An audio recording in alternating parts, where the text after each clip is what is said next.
Hello, everyone, and welcome to this episode of From Page to Stage. I'm your host, Wendy Corner, and this podcast is for you if you're an entrepreneur. Yes, entrepreneur. Page, stage, come together as an entrepreneur, because you will have some form of published work, be it a solo book, a contributory book, a blog. You've certainly got socials, haven't you? And what's that if it's not published work? Oh, well done you. You didn't even realise you were an author, did you? What about speaky bit? A lot of people go, oh, I can't do the public speaking. No, I'm an introvert. Can you have a one-on-one conversation with somebody?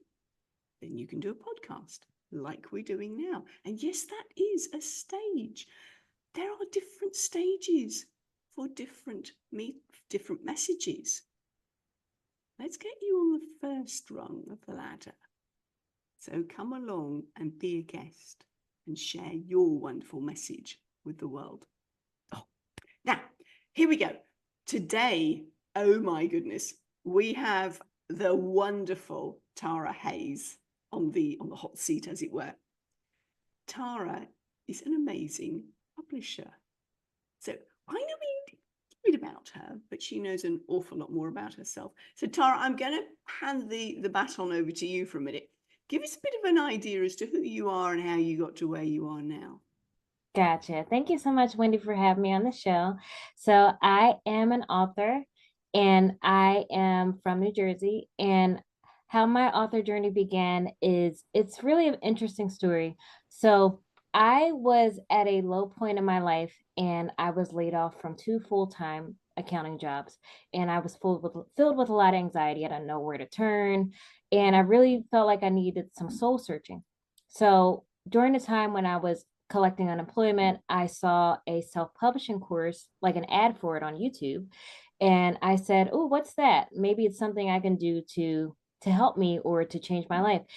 And it wasn't exactly the way I thought it was, because you don't know what you're getting into until you get into it. So it was a starting point for me. And I was able to create my first ebook.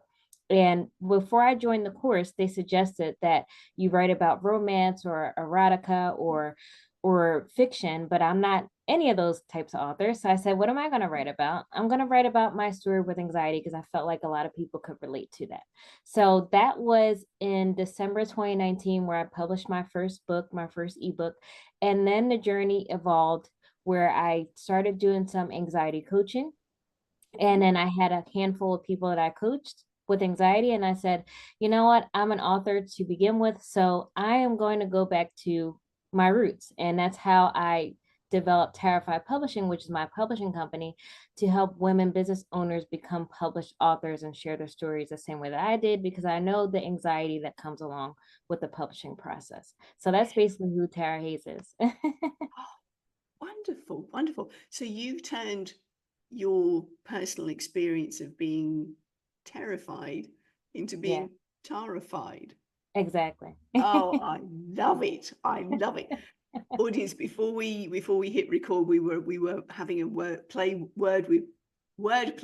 already. So this is really juicy. This is my street. I love it. I love it. So that's great. Tara, I'm going to take you back in time then. When did you first get involved with writing? I mean, we all started the mechanics of it around about the same age, but when did you really grab a hold of the idea that writing was something that you could do and enjoyed? That's a great question, Wendy. So I honestly I've always been a good writer. And I guess when I got older, I kind of moved away from it. So in I would say in grade school, I was a good writer. And Mhm. also in middle school, I was a good writer. And I was always good in English. But then I said math was another subject that I liked too. So then I did math. And then that's probably how I went to school for accounting. Yes. But it came back around when I would say writing came back around because that journey, that experience where I needed a new outlet, I needed to find myself. So I think that's when the writing came back into play, and I couldn't run from it anymore because I was always good at writing. So like I didn't go to college for writing. I went for accounting, but I still did come back to around to it. Like even in college, I took like the English comp courses and I was good at writing then. Okay. And it just came back in adulthood when I began this journey. I realized I had to come back to writing because it's where I was supposed to be to begin with. I just didn't embrace it until I began my author journey. Did you find journaling useful to you? I did because I used to be in therapy too, and in the therapist would suggest journaling, and I say that it was a good outlet because it helped me process my emotions. And I would also, when I was really, really anxious, I would write myself notes. I would write myself affirmations to relieve that anxiety. And I would find my notes, and I'm like, I'm different now. I'm different from this person who was just crying about everything, and I was victimizing. I was the victim. I didn't see myself as a positive person, and I would see all the negativity that I wrote, and I would find these notes. I'm like, wow, I've done this work on myself, and by journaling and this journey, and I see the difference. So Yeah. I think the journaling is a part what began my writing. Yes, yes. I think it's really very powerful because a number of the authors I've interviewed have said that journaling was part of their childhood, particularly through their teenage years, because sometimes it was their only way of processing. And then often they've gone through higher education, tertiary education, and if they've done an accounting or a science degree, or even a humanities, they've had their creative writing knocked out of them because they had to write Right. academically. Mm-hmm. But come back to the joy of it and the self-expression afterwards. So I love that journey. I love that journey. Thank you. Thank you. Thank you, So it's Wendy. been really important for you. I absolutely, I get that. So that was your author journey, and you first published in, you said 2019. Yes. Okay. And that was your ebook. What was your ebook about? So my ebook, it was the same. It was called From Irrational to Rational. And I don't really like that title anymore. So it's like you go through the journey. And so it was basically my experience with anxiety from childhood to adulthood, and then some natural strategies I began to begin relieving my anxiety. So it basically gives the different forms that I've feared. Like I feared stage fright. Like, we're on a stage right now, so that doesn't matter anymore. So stage fright was a big fear. Mhm. I've had social anxiety. I've had, because I'm an introvert. Mhm. I've had any anxiety you could think of. I probably had it. So Right, I've yeah. shared it in my book, and I've shared how I was on medication for 15 plus years for anxiety. And my father was a pharmacist, and I had my therapist and my psychiatrist, they all said, oh, you're never going to get off that medicine. But I had a different plan for myself. It's just, I know medicine has a place and a time and place for everyone, but I Mhm. felt like there was a different plan for me, which is why I wrote it in this book, and to give hope to people who want to get off medicine but don't think that they can. But I wouldn't advise that you do it without your doctor. Like I did it with Yes, the doctor. yes, yes. I weaned off a couple times and I got back on. So, but finally I'm off. It's been about 7 years, and it's because I've learned how to deal with it naturally. Yeah. Meditation, journaling, exercise, those are all things that I put in place for the Mm. medication I was taking. So that's basically what the book is about. Okay, lovely. So that was 2019. Have Forgive me, is there anything since then? Since then, I updated from irrational to rational, and it came into panic to picnic.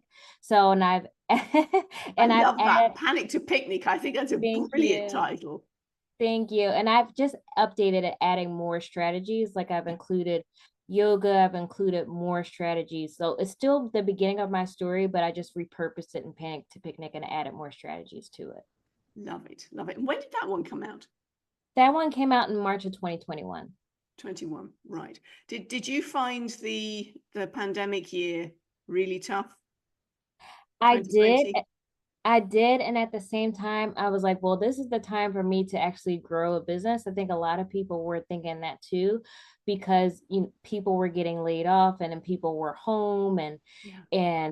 so I think it was just a tough time for the world, and people needed a shift. And I thought that my shift would be, well, I'm going to be behind the scenes growing building my business, becoming an author, starting Tarafied Publishing. So I had that as my inspiration. So it was tough, but at the same time, I knew that I wanted some positivity to come out of it. And I started my business in the middle of the pandemic, really. Lovely. Do you remember that word pivot?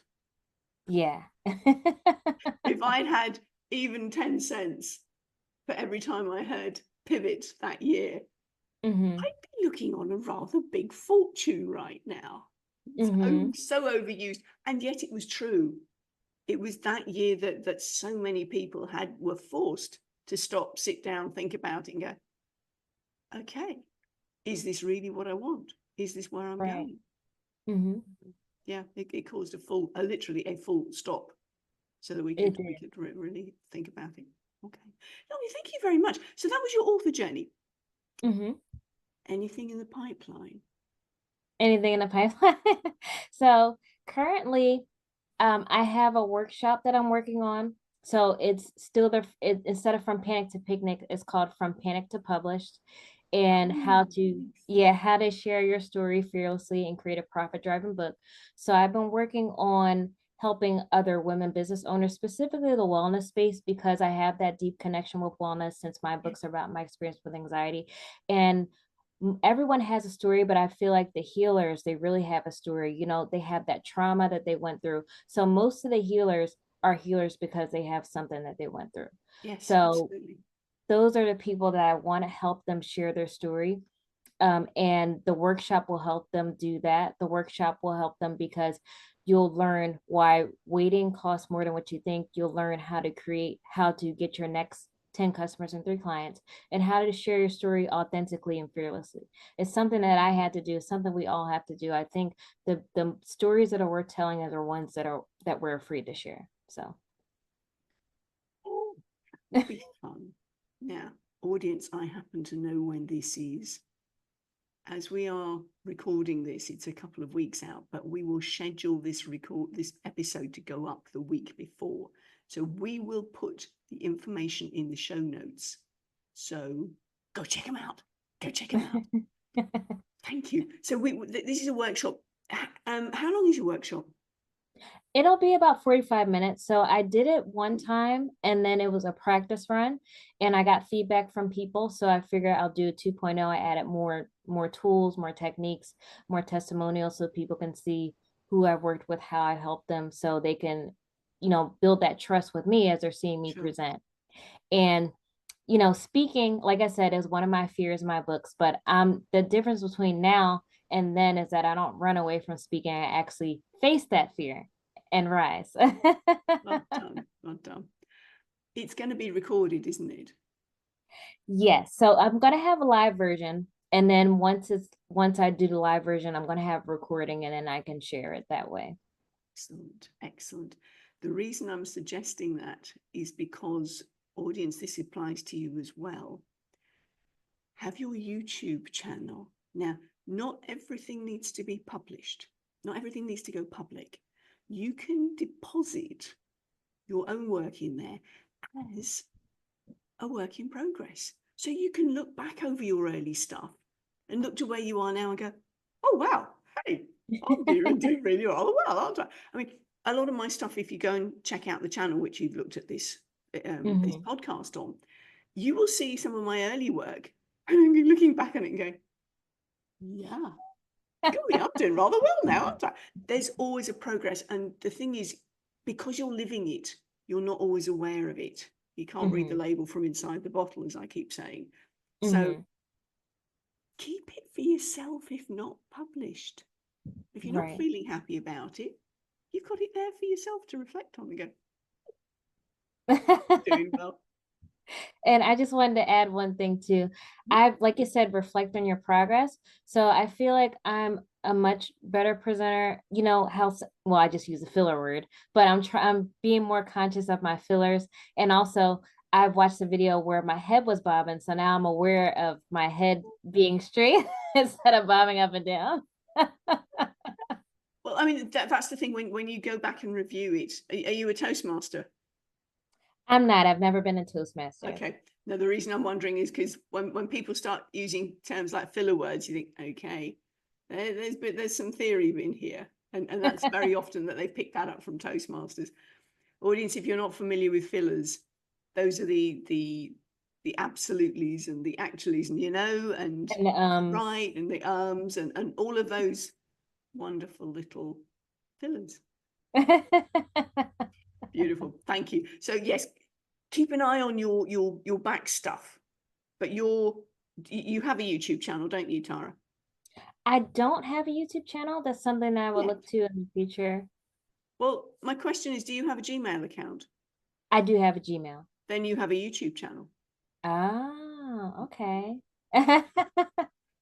Audience, if you're not familiar with that, go onto your Google, something on Google, and you will see the the little pattern of 9 squares in the top right hand corner. Click on that and you will see all the things available to you on your Google account, one of which is a YouTube channel. Okay. That's where you can set it up. Okay, I'll do that. Thank you, Wendy. You're very welcome. If you didn't already know that, audience, go check it out. It's free if you've got a Gmail account. Gmail accounts are free. Go figure. And the quickest, do you know, YouTube is actually becoming a more sought after search engine. Yeah, I've heard that. Because it's visual and people get a lot more of the non-verbal stuff with it. So University of YouTube, it's a really good place to go. You've got to watch out the quality of the information, but the University of YouTube is pretty well known. Let's come back to your speaking career. Now, you mentioned about stage fright. Did you, I mean, you grew up in the States. Now, I believe that you guys have to do class presentations as part of your curriculum. Is that correct? Yes, I did do class presentations and I was never comfortable with it, honestly. And I had in college the option to do public speaking and I avoided it. The course, I completely avoided it. But I have done presentations in school. And before the presentation, I was always nervous. I was always sweaty and anxious, but I've always gotten through them, even though how anxious I've been. And also, I used to play violin up until from about 3rd grade to 12th grade. And sometimes I didn't even go on stage because I was so anxious, but because of stage fright. But most of the time I did go on. But yeah, it's something that as I began talking to people and began this journey, it's still there, but it's not as bad as it used to be.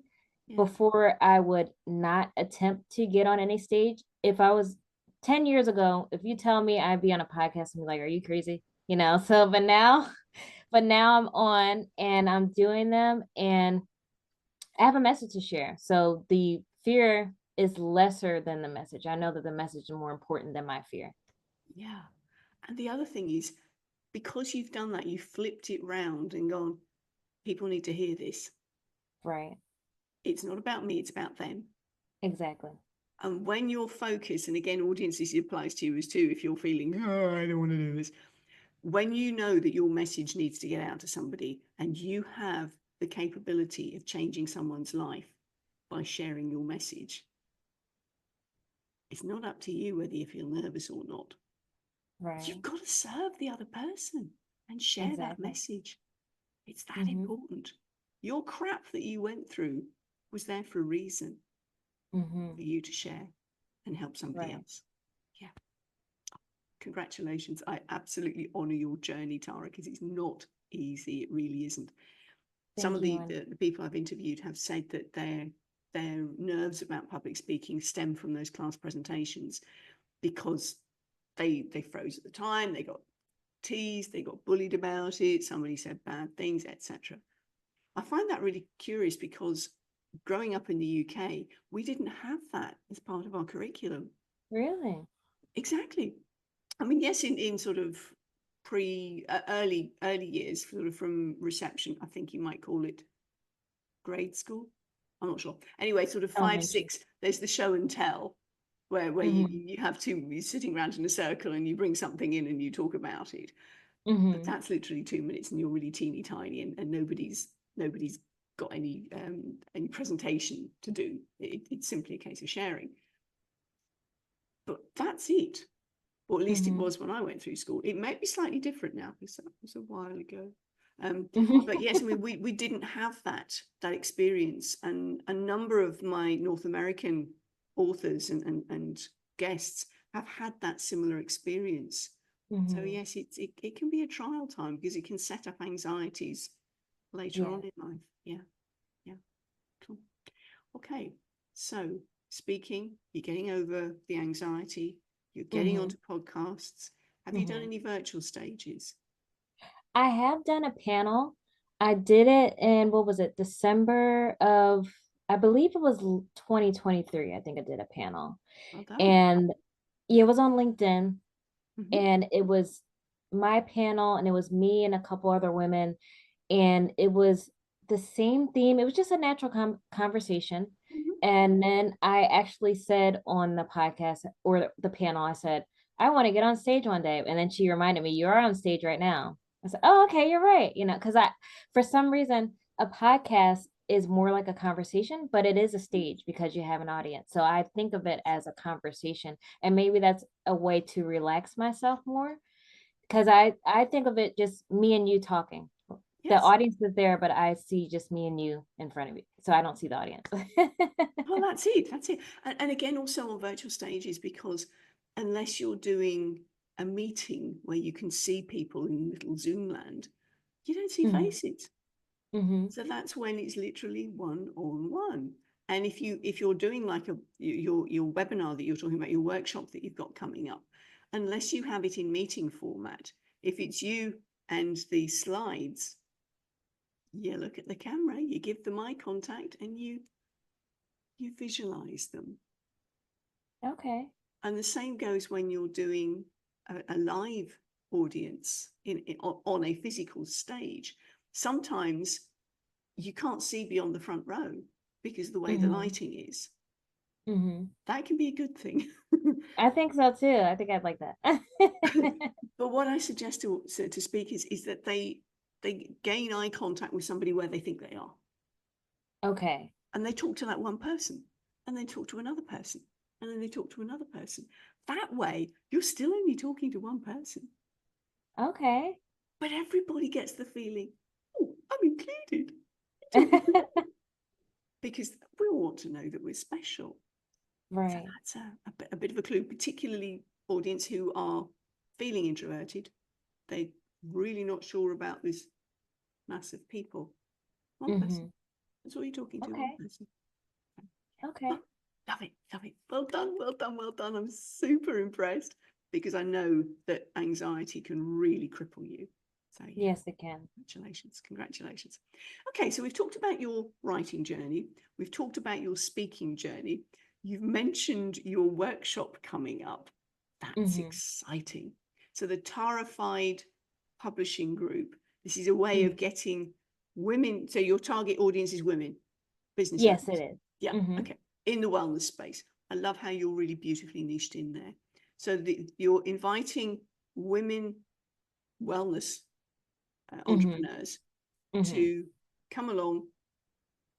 Tell us a bit more about it. So I'm inviting them to come along and see why they should write their book. I'm going to share the struggles that I went through as a first-time author. I'm going to share with them the mistakes that first-time authors make and don't make these mistakes.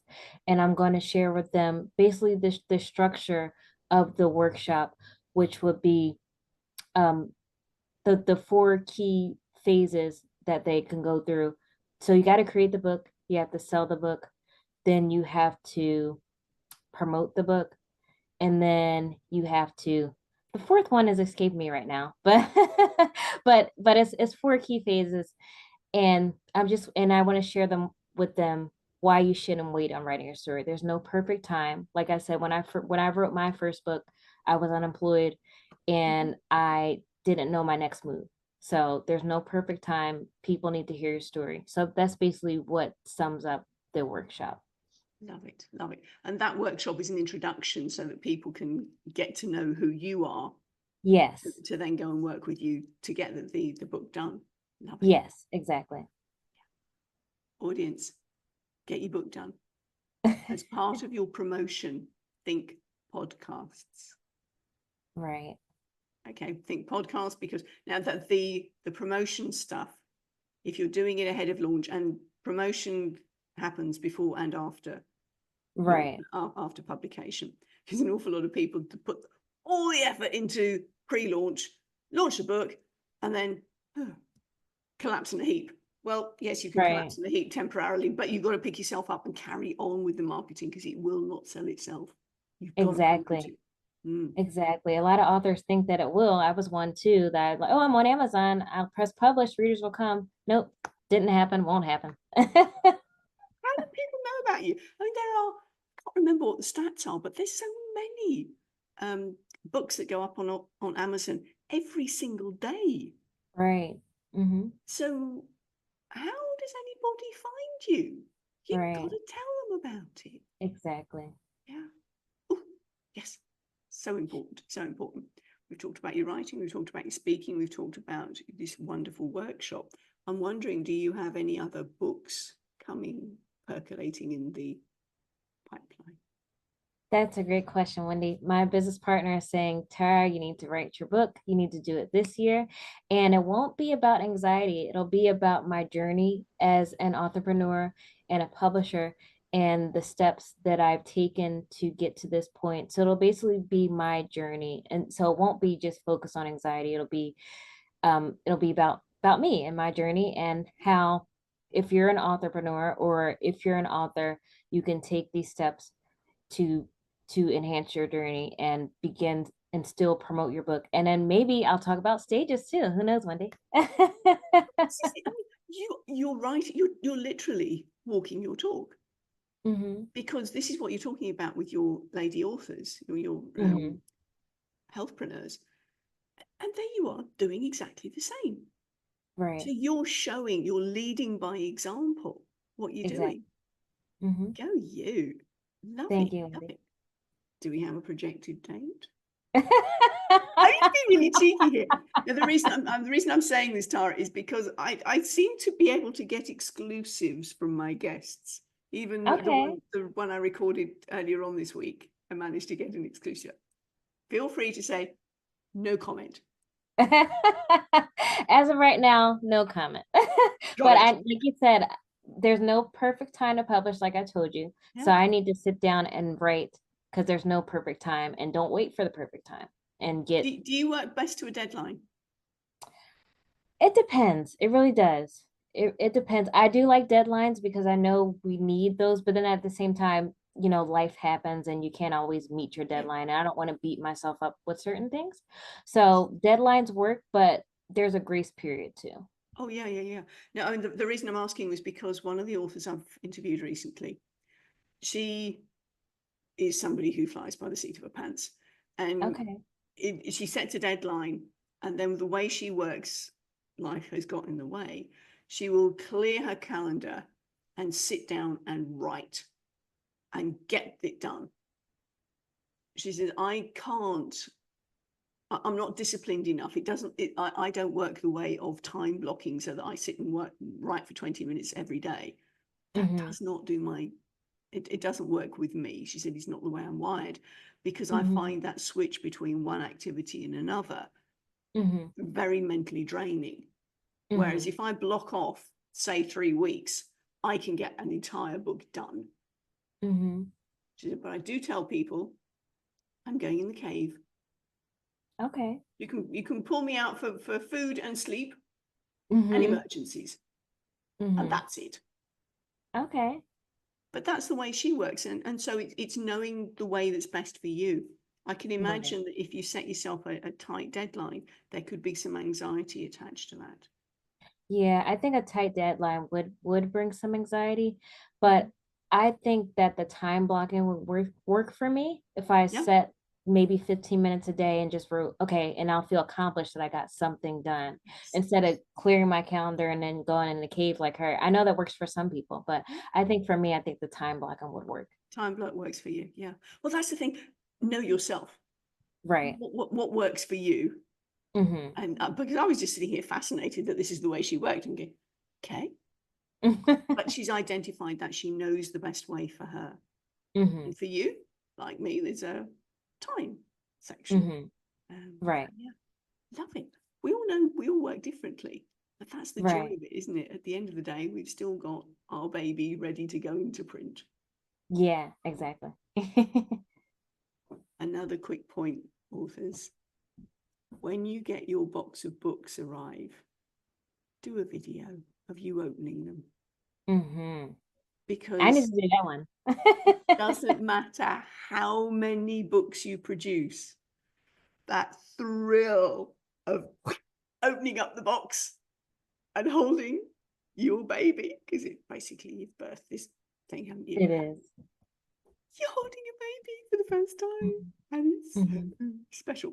Please do, because that's part of your promotion. Just Right. saying. I need to do that video, Wendy. I've certainly done that, or two. The third one that came out, because I've been contributing to 3 different books. I haven't got a physical copy of my last one yet. That came Oh. out in December. Mm-hmm. And because I am itinerant, I literally have 20 kilos or 44 pounds to deal with. I haven't actually got a copy of it yet. Oh, wow. So that's coming. That's coming. But my solo books are coming out this year, and oh boy, will they Okay. be physically excited Yay. about. I'm doing a book launch in July in Perth. Okay. So yeah, I do have deadlines and dates. Got to get writing.